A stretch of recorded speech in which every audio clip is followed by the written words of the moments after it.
2025 August 15 രാജ്യം 79ാമത് സ്വാതന്ത്ര്യദിനമാണ് ആഘോഷിച്ചത്. 1947 August 15 ഇന്ത്യക്ക് സ്വാതന്ത്ര്യം ലഭിക്കുമ്പോൾ നമ്മുടെ പ്രഥമ പ്രധാനമന്ത്രിയായ ജവഹർലാൽ നെഹ്റു നമ്മുടെ രാജ്യത്തെ അഭിസംബോധന ചെയ്ത് ഇങ്ങനെ ഒരു പ്രസംഗം നടത്തിയിരുന്നു.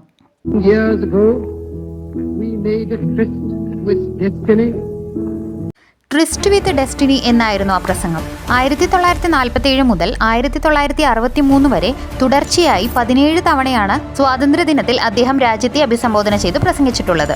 അതിനുശേഷം തുടർച്ചയായി സ്വാതന്ത്ര്യദിനത്തിൽ രാജ്യത്തെ അഭിസംബോധന ചെയ്ത് പ്രസംഗിച്ചിട്ടുള്ള പ്രധാനമന്ത്രി ഇന്ദിരാഗാന്ധിയായിരുന്നു. 1966 മുതൽ 1977 വരെ തുടർച്ചയായി 11 തവണയാണ് പ്രസംഗിച്ചിട്ടുള്ളത്. എന്നാൽ 2025 ഓഗസ്റ്റ് 15 ഈ റെക്കോർഡ് മറികടന്നിരിക്കുകയാണ് ഇപ്പോഴത്തെ പ്രധാനമന്ത്രിയായ നരേന്ദ്രമോദി. അദ്ദേഹത്തിന്റെ തുടർച്ചയായ 12ാമത്തെ സ്വാതന്ത്ര്യദിന പ്രസംഗമായിരുന്നു 2025 തുടർച്ചയായി അല്ലെങ്കിലും 1977 ശേഷം 1980 മുതൽ 84 വരെ 5 വർഷവും കൂടി ചേർത്താൽ മൊത്തം 16 തവണയാണ് ഇന്ദിരാഗാന്ധി സ്വാതന്ത്ര്യദിനത്തിൽ രാജ്യത്തെ അഭിസംബോധന ചെയ്ത് പ്രസംഗിച്ചിട്ടുള്ളത്.